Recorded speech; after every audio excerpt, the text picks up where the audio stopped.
हम फरवरी मार्च के प्रतियोगिता दर्पण को डिस्कस करते हैं। उससे पहले हम आपको एक चीज़ बता दें कि जो प्रतियोगिता दर्पण है वो उसमें 1 महीना पीछे की घटना होती है। जैसे अगर हम मार्च के प्रतियोगिता दर्पण को डिस्कस कर रहे हैं तो इसमें हमें जनवरी में घटित हुई सभी घटनाएं मिलेंगी। तो इस तरह 1 महीने गैप करके घटनाएं होती है। तो हम आज मार्च के प्रतियोगिता दर्पण को डिस्कस करते हैं। जो पहली घटना है, सबसे पहले हम राष्ट्रीय घटना को देख रहे हैं, फिर उस तरह आगे बढ़ते जाएंगे। तो पहली घटना है गणतंत्र दिवस से जुड़ी हुई। तो गणतंत्र दिवस से जुड़ी जो पहली न्यूज बनती है वो कि इस साल भारत में 77वें गणतंत्र दिवस मनाया गया, यानी 77वां गणतंत्र दिवस मनाया गया है। और आप जानते हैं कि हर साल गणतंत्र दिवस पर किसी न किसी देश के राष्ट्राध्यक्ष को या किसी संगठन के प्रमुख को चीफ गेस्ट के रूप में आमंत्रित किया जाता है। तो इस बार जो चीफ गेस्ट के रूप में आमंत्रित किया गया था वो थे यूरोपीय परिषद के अध्यक्ष एंटोनियो कोस्टा और यूरोपीय आयोग के अध्यक्ष उर्सुला वॉन डेर लेयन।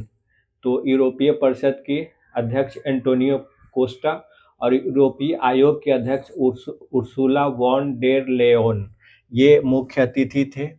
और गणतंत्र दिवस का इस बार थीम यानी विषय था वंदे मातरम के 150 वर्ष। ये गणतंत्र दिवस का थीम था। और इसमें एक महत्वपूर्ण घटना ये है कि गणतंत्र दिवस में जो अलग अलग अर्धसैनिक बल के टुकड़ियों का जो नेतृत्व होता है, तो उसमें जो सीआरपीएफ की टुकड़ी थी उसका नेतृत्व पहली बार एक महिला के द्वारा किया गया और उस महिला का नाम है सिमरन बाला। तो सिमरन बाला के द्वारा पहली बार सीआरपीएफ की टुकड़ी का नेतृत्व किया गया। अगली घटना है सांख्यिकी और अशोक चक्र शब्द से है। तो भारत के जो सांख्यिकी एवं कार्यक्रम कार्यान्वयन मंत्रालय है उसने अपना एक नया लोगो और प्रतीक चिन्ह और अपना नया प्रतीक चिन्ह और अपना नया शुभंकर अपनाया है। तो उन्होंने जो प्रतीक चिन्ह अपनाया है वो है अशोक चक्र, और इस अशोक चक्र के बीच में जो भारत का रुपया है उसका सिंबल आर है। तो ये प्रतीक चिन्ह के रूप में अशोक चक्र जिसके बीच में भारतीय रुपया का सिंबल आर है, और सांख्यिकी को उसने अपने शुभंकर के रूप में अपनाया है। तो सांख्यिकी कार्यक्रम कार्यान्वयन मंत्रालय ने प्रतीक चिन्ह के रूप में अशोक चक्र और शुभंकर के रूप में सांख्यिकी को अपनाया है। अगला है उदय। उदय क्या है? उदय को आधार, जो भारतीय आधार है उसका नया शुभंकर अपनाया गया है उदय को। और ये नया आधार का नया शुभंकर जो आधार जारी करने वाली भारत की संस्थान है UIDAI, unique identification authority of India, उसके जो अध्यक्ष हैं नीलकंठ मिश्र, उसके द्वारा इस उदय नाम के शुभंकर को अपनाया गया है तिरुवनंतपुरम में। तो ये तिरुवनंतपुरम में एक कार्यक्रम था, उसी में जो UIDAI के अध्यक्ष हैं नीलकंठ मिश्र, उन्होंने आधार के नए शुभंकर के रूप में उदय को अपनाया है। तो उदय आधार का नया शुभंकर है। अगला है INS सागर ध्वनि। INS सागर ध्वनि क्या है? INS सागर ध्वनि एक समुद्र विज्ञान अनुसंधान पोत है। INS सागर ध्वनि एक समुद्र विज्ञान अनुसंधान पोत है, एक विज्ञान अनुसंधान पोत, समुद्र विज्ञान अनुसंधान पोत है। और ये पोत जो है वो समुद्री अनुसंधान का काम करेगा। कहाँ? हिंद महासागर में।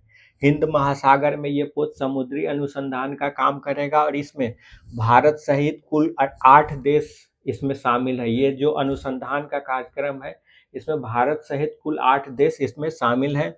और ये जो अनुसंधान पोत है, इस अनुसंधान पोत का निर्माण garden rich ship builders and engineers के द्वारा किया गया है। ये garden rich ship builders and engineer के द्वारा किया गया है। और ये जो अनुसंधान पोत है इसको भारतीय नौसेना का जो कोच्चि बेस है उस कोच्चि बेस से ही इसको रवाना किया गया है। और इस पूरे प्रक्रिया को सागर मित्र का नाम दिया गया है। जो अनुसंधान की ये पूरी प्रक्रिया INS सागर ध्वनि के द्वारा संपन्न किया जाएगा, इस पूरी प्रक्रिया को सागर मित्र का नाम दिया गया है। सागर मित्र का नाम दिया गया है। अगला घटना है लोकायन 26। लोकायन 26 क्या है? लोकायन 26 के एक भारत का वैश्विक समुद्री मैत्री अभियान है। वैश्विक समुद्री मैत्री अभियान है लोकायन लोकायन 26। और इसे किसके द्वारा ये अभियान शुरू किया गया है? ये भारतीय नौसेना के द्वारा शुरू किया गया है, नौसेना के कोच्चि बेस से शुरू किया गया है। और इसके इस लोकायन 26 जो समुद्री मैत्री अभियान है, इसके लिए जिस पोत का इस्तेमाल किया जा रहा है उस पोत का नाम है INS सुदर्शनी। INS सुदर्शनी पोत का इस्तेमाल किया जा रहा है और इस सुदर्शनी पोत का निर्माण किया गया है गोवा शिपयार्ड लिमिटेड के द्वारा। अगला घटना है INSV कौंडिन्य। INSV कौंडिन्य क्या है? INSV कौंडिन्य है पाल विधि से निर्मित नौकायन पोत। तो ये पाल विधि से निर्मित नौकायन पोत है। पाल विधि क्या होता है? जब जहाज में इंजन की जगह कपड़े से लगा हुआ पाल लगाया जाता है और वो हवा के सहारे समुद्र में गति करता है जहाज, तो वो उसी को पाल कहते हैं। और ये जो INSV कौंडिन्य है, ये दिसंबर के महीने में ये जो नौकायन पोत है, इसको गुजरात के पोरबंदर से ओमान के लिए रवाना किया गया था और ये ओमान की राजधानी मस्कट पहुंच गया है। अगला न्यूज है EOSN। EOSN क्या है? Earth observation satellite. Earth observation satellite new. Earth observation satellite new यानी पृथ्वी अवलोकन उपग्रह नया। तो ये क्या है? ये पृथ्वी अवलोकन उपग्रह को PSLV C62 के द्वारा इस लॉन्च किया गया और ये 2026 में इसरो के द्वारा ये लॉन्च किया गया पहला उपग्रह था जो कि असफल रहा। यानी EOSN जो है अर्थ ऑब्जर्वेशन सैटेलाइट न्यू, ये 2026 में PSLV C62 के द्वारा इसका प्रक्षेपण किया गया। ये 2026 में किया गया इसरो का पहला प्रक्षेपण था और यह प्रक्षेपण असफल रहा। इसमें इस एक उपग्रह के साथ 15 अन्य उपग्रह भी इसके साथ है। यानी इस PSLV C62 के द्वारा जो प्रक्षेपण किया गया उसमें कुल 16 उपग्रह थे और इसका प्रक्षेपण कहाँ हुआ? सतीश धवन अंतरिक्ष केंद्र से इसका प्रक्षेपण हुआ। अगला न्यूज है ICGS समुद्र प्रताप और समुद्र प्रचेत। तो समुद्र प्रताप और समुद्र प्रचेत ये क्या है? ये दरअसल ये दोनों पोत है, ये प्रदूषण नियंत्रण पोत है। ये दोनों प्रदूषण नियंत्रण पोत है जिसका निर्माण गोवा शिपयार्ड लिमिटेड के द्वारा किया गया है और ये तट रक्षक बल के कोच्चि केंद्र पर समुद्र प्रताप को कमीशन किया गया है। यानी जो ये दो समुद्र प्रताप और समुद्र प्रचेत ये दोनों समुद्री प्रदूषण नियंत्रण पोत है और इसमें से समुद्र प्रताप को लॉन्च कर दिया गया है, यानी ये ऑपरेशन में आ गया है, लेकिन समुद्र प्रचेत अभी ऑपरेशन में नहीं आया है। और जो समुद्र प्रताप ऑपरेशन में आया है तो इसको भारतीय जो तट रक्षक बल है उसके कोच्चि केंद्र पर इसको तैनात किया गया है और इस दोनों पोत का निर्माण गोवा शिपयार्ड लिमिटेड के द्वारा किया गया है। अगला न्यूज है स्लीपर वंदे भारत एक्सप्रेस। तो स्लीपर वंदे भारत एक्सप्रेस, पहला स्लीपर वंदे भारत एक्सप्रेस कामाख्या से हावड़ा के, असम के कामाख्या, ये कामाख्या गुवाहाटी के पास है, कामाख्या रेलवे स्टेशन से हावड़ा रेलवे स्टेशन के बीच चलाया गया। आप जानते हैं कि वंदे भारत एक्सप्रेस भारत में 2019 में शुरू किया गया था और पहला वंदे भारत नई दिल्ली और बनारस के बीच चला था। लेकिन पहला स्लीपर वंदे भारत अभी चलाया गया है और जो पहला स्लीपर वंदे भारत चलाया गया है वो कामाख्या और हावड़ा के बीच चलाया गया है। इसके अलावा चक्रवाती तूफान है, 2025 में आने वाले प्रमुख चक्रवाती तूफान के नाम दिए गए हैं। जैसे शक्ति है, तो शक्ति चक्रवाती तूफान अरब सागर में आया था। बाकी मोन्था, सेन्यार और दितवाह, मोन्था, सेन्यार और दितवाह ये तीनों बंगाल की खाड़ी में आया था। अगला न्यूज है अटल पेंशन योजना। आप जानते हैं कि अटल पेंशन योजना 2015 में शुरू किया गया था। ये 18 से 40 आयु वर्ग के बीच के ऐसे लोगों के लिए शुरू किया गया था जो असंगठित क्षेत्र में काम करते हैं और लो इनकम ग्रुप के हैं। तो इसकी अटल पेंशन योजना की अवधि को 2030-31 तक के लिए बढ़ा दिया गया है। अगला है बिहार सरस मेला। बिहार सरस मेला का आयोजन प्रतिवर्ष किया जाता है। इस बार इसका आयोजन पटना के गांधी मैदान में किया गया और इसका जो थीम था वो था हुनरमंद हाथों से सजता बिहार। तो इसका थीम था हुनरमंद हाथों से सजता बिहार। अगला है संगम कुमार साहू। संगम कुमार साहू को पटना उच्च न्यायालय का नया मुख्य न्यायाधीश नियुक्त किया गया है और संगम कुमार साहू पटना उच्च न्यायालय के नए मुख्य न्यायाधीश बनने से पहले ये उड़ीसा हाई कोर्ट के न्यायाधीश थे। तो ये महत्वपूर्ण राष्ट्रीय घटना थी और अब हम अंतर्राष्ट्रीय घटना को देखते हैं।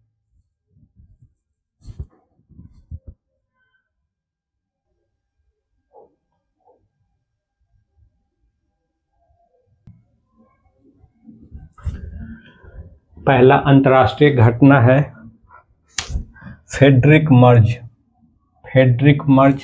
फ्रेडरिक मर्ज जर्मनी की चांसलर है और उनका भारत यात्रा हुआ है, तो इसलिए ये इम्पोर्टेंट है। और इनका फ्रेडरिक मर्ज का भारत में जो जिस शहर में उनका आगमन हुआ वो शहर अहमदाबाद है। उसके बाद वो गांधीनगर गई और फिर आखिर में अपने दौर के आखिर में बेंगलुरु गई और अहमदाबाद में ही फ्रेडरिक मर्ज और भारत के प्रधानमंत्री श्री नरेंद्र मोदी ने मिल करके अंतर्राष्ट्रीय पतंग महोत्सव का उद्घाटन किया। तो ये आप याद रखिएगा कि फ्रेडरिक मर्ज जर्मनी के चांसलर है और इनका आगमन हुआ अहमदाबाद में, यानी भारत का पहला शहर जहां उन्होंने लैंड किया वो है अहमदाबाद। और यहीं पे अंतर्राष्ट्रीय पतंग महोत्सव का उद्घाटन फ्रेडरिक मर्ज और प्रधानमंत्री श्री नरेंद्र मोदी ने मिलकर किया। अगला है शेख मोहम्मद बिन जायद अल नहयान। शेख मोहम्मद बिन जायद अल नहयान, ये शेख मोहम्मद बिन जायद अल नहयान जो है वो संयुक्त अरब अमीरात के राष्ट्रपति है और इनका भी हाल ही में भारत दौरा हुआ है। और इस भारत दौरे के दौरान भारत के प्रधानमंत्री और शेख दोनों ने मिलकर के यह निर्णय लिया कि संयुक्त अरब अमीरात के अबू धाबी शहर में एक हाउस ऑफ इंडिया की स्थापना की जाएगी, यानी हाउस ऑफ इंडिया की स्थापना यूएई के अबू धाबी शहर में की जाएगी। अगला है operation absolute resolve. Operation absolute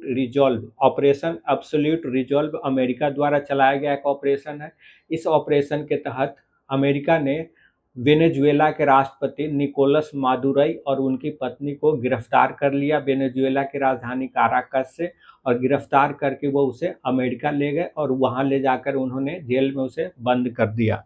तो ऑपरेशन एब्सोल्यूट रिजॉल्व क्या है? इस ऑपरेशन के तहत अमेरिका ने निकोलस मादुरो जो कि वेनेजुएला के राष्ट्रपति थे और उनकी पत्नी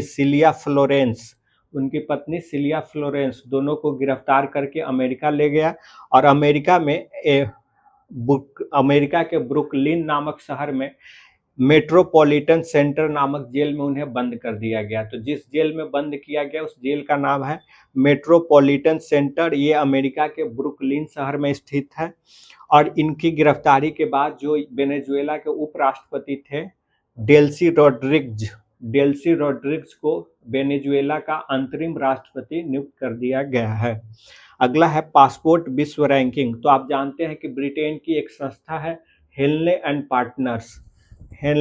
पार्टनर्स जो है ये ब्रिटेन की एक संस्था है। इसके द्वारा हर साल विश्व के जितने भी पासपोर्ट हैं उन पासपोर्टों की एक रैंकिंग तैयार की जाती है और ये जो 2025 की रैंकिंग तैयार की गई है इस रैंकिंग में भारत को 80वां रैंक दिया गया है। पिछली बार 2024 के रैंकिंग में भारत का 85वां स्थान था, तो वो घट करके 80वां स्थान पे आया है, यानी उसकी रैंकिंग में सुधार हुआ है। 5 अंक का सुधार हुआ उसकी रैंकिंग में।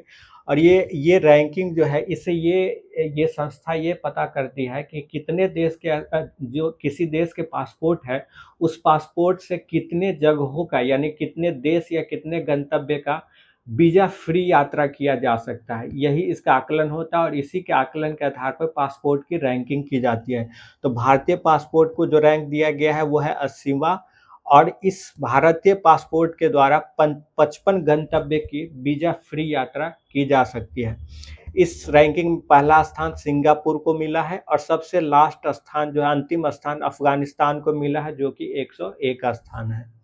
अगला न्यूज है हेवन वन क्या है? हेवन वन एक प्राइवेट कंपनी के द्वारा तैयार किया गया अंतरिक्ष स्टेशन है। अभी जो अंतरिक्ष स्टेशन है स्थापित जिसको हम अंतर्राष्ट्रीय अंतरिक्ष स्टेशन के नाम से जानते हैं, वो अंतरिक्ष स्टेशन 1998 में शुरू किया गया था और वो जिसके द्वारा शुरू किया गया था वो देश था अमेरिका, रूस, यूरोपीय यूनियन और जापान और कनाडा। इन देशों ने मिल करके ही ये अंतर्राष्ट्रीय अंतरिक्ष स्टेशन की स्थापना 1998 में की थी। इसके बाद अभी हाल में के वर्षों में ही चीन के द्वारा अपना एक अलग अंतरिक्ष स्टेशन स्थापित किया गया है जिसका नाम है तियानगोग। तियानगोग चीन के द्वारा स्थापित अपना अंतरिक्ष स्टेशन है, लेकिन किसी प्राइवेट कंपनी के द्वारा पहली बार एक अंतरिक्ष स्टेशन तैयार किया गया है, इसका नाम है हेवन वन। और हेवन वन जो तैयार किया गया है वो अमेरिका की एक प्राइवेट कंपनी है जिसका नाम है वास्ट। वास्ट नाम की जो अमेरिका की कंपनी है वास्ट, इसी के द्वारा ये हेवन वन तैयार किया गया। हालांकि इसको अभी स्थापित नहीं किया गया है, आने वाले समय में इसको स्थापित किया जाएगा, लेकिन दुनिया में किसी प्राइवेट कंपनी के द्वारा तैयार किया गया यह पहला अंतरिक्ष स्टेशन है जिसका नाम दिया गया हेवन वन। इसके अलावा यहाँ पे कुछ और है, जैसे अमेरिकी अंतरिक्ष एजेंसी को हम नासा के नाम से जानते हैं, जो रूस की अंतरिक्ष एजेंसी है उसको हम रोसकॉसमॉस के नाम से जानते हैं, यूरोपीय स्पेस एजेंसी है ESA यूरोपीय स्पेस एजेंसी है, जाक्सा जो है वो जापान की अंतरिक्ष एजेंसी है, और CSA जो है वो कनाडा की अंतरिक्ष एजेंसी है। तो कई बार ये पूछ लिया जाता है कि किसी देश के अंतरिक्ष एजेंसी का नाम पूछ लिया जाता है। फिर आगे न्यूज है board of peace. Board of peace का गठन अमेरिका के राष्ट्रपति डोनाल्ड ट्रंप के नेतृत्व में किया गया और इसकी घोषणा डावोस में की गई, जहां वर्ल्ड इकोनॉमिक फोरम की बैठक हुई। उसी वर्ल्ड इकोनॉमिक फोरम की बैठक में भाग लेने के लिए डोनाल्ड ट्रंप गए थे और वहीं पे उन्होंने ये बोर्ड ऑफ पीस नाम के संस्था की स्थापना की घोषणा की है। और बोर्ड ऑफ पीस ये एक शांति परिषद है। इसका उद्देश्य है गाजा में शांति स्थापना की कोशिश, गाजा में शांति स्थापना और वहाँ का पुनर्निर्माण का प्रयास करना। हालांकि अब कुछ विशेषज्ञों के द्वारा कहा जा रहा है कि ये बोर्ड ऑफ पीस जो है इसके माध्यम से अब कुछ इसका वैश्विक विस्तार करके अमेरिकी जो राष्ट्रपति है डोनाल्ड ट्रंप वो इसका इस्तेमाल अब एक ध्रुव के रूप में, यानी विश्व के कुछ देशों को अपनी तरफ अट्रैक्ट करने और अपना एक अलग संगठन बनाने के प्रयास में इसकी घोषणा की गई है। तो इसकी घोषणा डावोस में की गई है और इसमें डोनाल्ड ट्रंप ने विश्व के कुल 60 देशों को आमंत्रित किया था, लेकिन उसमें केवल 19 देश के प्रतिनिधि ही शामिल हो पाए, सिर्फ 19 देश के प्रतिनिधि शामिल हो पाए। रोचक ये है कि जो संयुक्त राष्ट्र की सुरक्षा परिषद के जो 5 अस्थायी सदस्य हैं, जिसमें एक अस्थायी सदस्य स्वयं अमेरिका है, उसके अलावा जो 4 अस्थायी सदस्य है जिसमें रूस है, चीन है, ब्रिटेन है और फ्रांस है, तो ये चारों में से कोई भी सदस्य देश इसमें शामिल नहीं हुआ। यानी बोर्ड ऑफ पीस में अमेरिका को छोड़ करके सुरक्षा परिषद का कोई भी अस्थायी देश शामिल नहीं हुआ, भारत का भी इसमें कोई प्रतिनिधि शामिल नहीं हुआ। और ये जो बोर्ड ऑफ पीस का गठन किया गया है इसके अध्यक्ष या इसके प्रमुख स्वयं डोनाल्ड ट्रंप हैं, और इसकी जो कार्यकारी समिति बनाई गई है उसके 3 सदस्य हैं। एक है मार्को रूबियो जो कि अमेरिका के विदेश मंत्री हैं, एक है जेरेड कुशनर जो कि डोनाल्ड ट्रंप के दामाद हैं, और तीसरा है अजय बंगा जो कि विश्व बैंक के अध्यक्ष है। तो ये तीनों इसके कार्यकारी समिति के सदस्य हैं। अगला है mother of deals, mother of all deals, mother of all deals. तो अभी जो भारतीय गणतंत्र दिवस में मुख्य अतिथि के रूप में यूरोपीय परिषद के अध्यक्ष और यूरोपीय आयोग के अध्यक्ष भारत आए थे, तो यहाँ पे हैदराबाद हाउस में उनका और भारत के प्रधानमंत्री के साथ एक बैठक हुआ।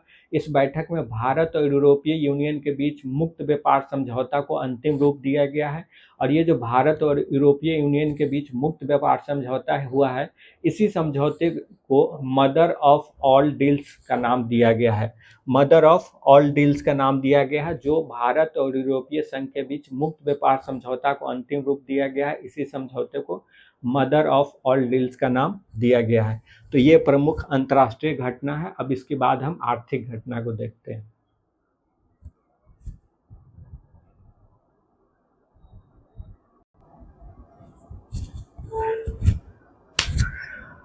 पहला आर्थिक घटना है आरक्षित विदेशी मुद्रा कोष। आरक्षित विदेशी मुद्रा कोष यानी भारत के पास कुल कितना विदेशी मुद्रा भंडार है, इससे जुड़ा हुआ डाटा है। और ये जो विदेशी मुद्रा भंडार का डाटा दिया गया है ये दिसंबर 2025 के अंत तक का, यानी 31 दिसंबर 2025 तक भारत के पास जो विदेशी मुद्रा भंडार था उसका डाटा दिया गया है, और वो कितना था, वो था 696.610 अरब डॉलर। 696.610 अरब डॉलर। और जब हम इसको इंडियन करेंसी भारतीय रुपया में बदलते हैं तो ये होता है लगभग 63,000 अरब डॉलर। 63,000, लगभग 63,000 अरब डॉलर। इसीलिए क्योंकि भारतीय रुपया और डॉलर का जो प्राइस है वो अप डाउन होता रहता है।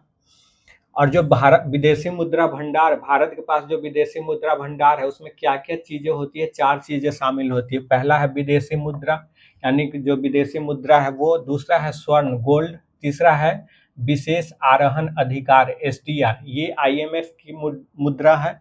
और इसके अलावा आईएमएफ के पास, यानी अंतर्राष्ट्रीय मुद्रा कोष के पास भारत का जो धन जमा होता है वो। तो ये 4 चीजें होती है विदेशी मुद्रा भंडार में। विदेशी मुद्रा, स्वर्ण, विशेष आरोहण अधिकार जिसको एसडीआर, स्पेशल ड्राइंग राइट्स कहते हैं, जो कि आईएमएफ का मुद्रा है। और उसके अलावा आईएमएफ के पास जो भारत का सुरक्षित रिजर्व है वो।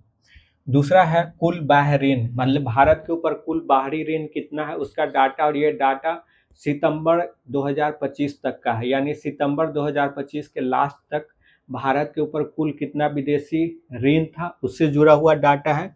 और ये कह रहा है कि भारत के ऊपर कुल विदेशी ऋण 746 अरब डॉलर था। और ये जो 746 अरब डॉलर भारत के ऊपर कुल विदेशी ऋण था सितंबर 2025 के लास्ट में, वो भारत के जीडीपी का 19.2% है।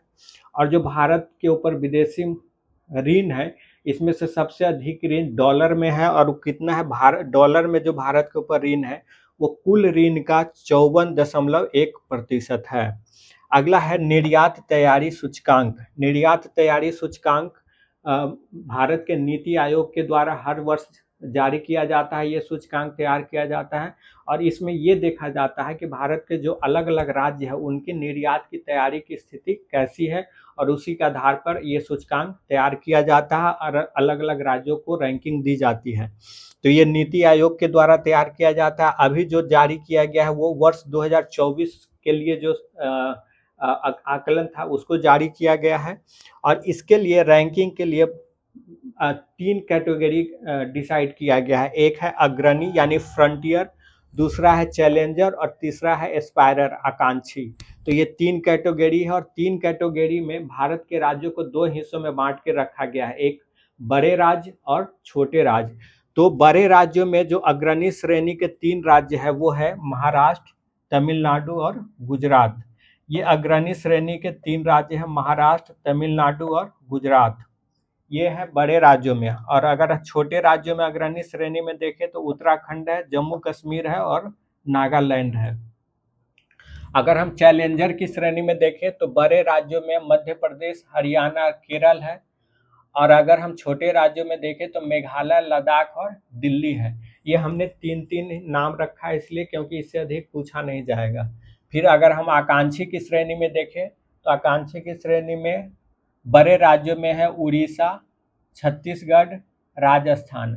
और अगर हम छोटे राज्यों की बात करें तो छोटे राज्यों में है अरुणाचल प्रदेश, अंडमान निकोबार और मिजोरम। छोटे राज्यों में अरुणाचल प्रदेश, अंडमान निकोबार और मिजोरम। और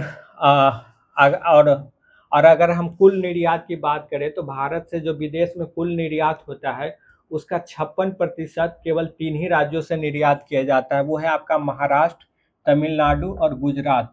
तो भारत से जो निर्यात किया जा रहा है उसका कुल निर्यात का 56% सिर्फ 3 राज्यों से है, महाराष्ट्र, तमिलनाडु और गुजरात। इसमें महाराष्ट्र का पहला स्थान है। अगला न्यूज है दुलहस्ती जल विद्युत परियोजना, ये चर्चा में है। ये जम्मू के किश्तवाड़ जिले में चिनाब नदी पर है। अगला है पुरस्कार और सम्मान।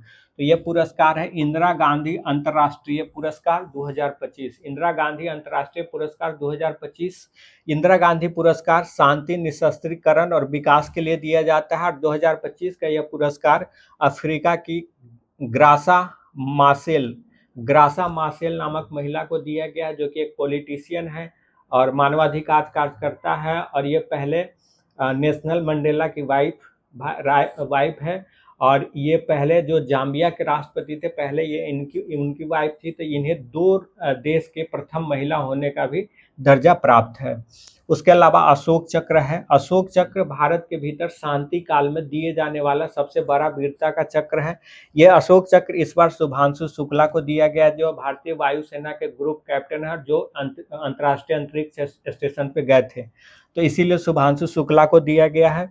पद्म पुरस्कार, इस बार 131 पद्म पुरस्कार की घोषणा की गई है। उन 131 पद्म पुरस्कारों में 5 पद्म विभूषण दिए गए हैं, और 5 पद्म विभूषण जिन लोगों को दिए गए वह Dharmendra Singh Deol, N Rajam, we Achyutanand Kerala के मुख्यमंत्री रहे हैं, केटी थॉमस और पी नारायण। पद्म भूषण 13 लोगों को दिया गया है, और जिन 13 लोगों को पद्म भूषण दिया गया है उसमें 2-3 प्रमुख नाम है। अलका याग्निक जो कि गायिका है, शिबू सोरेन को मृत्युपरांत दिया गया है, विजय अमृतराज जो कि खिलाड़ी है रहे हैं, और आप पद्मश्री 113 लोगों को दिया गया है।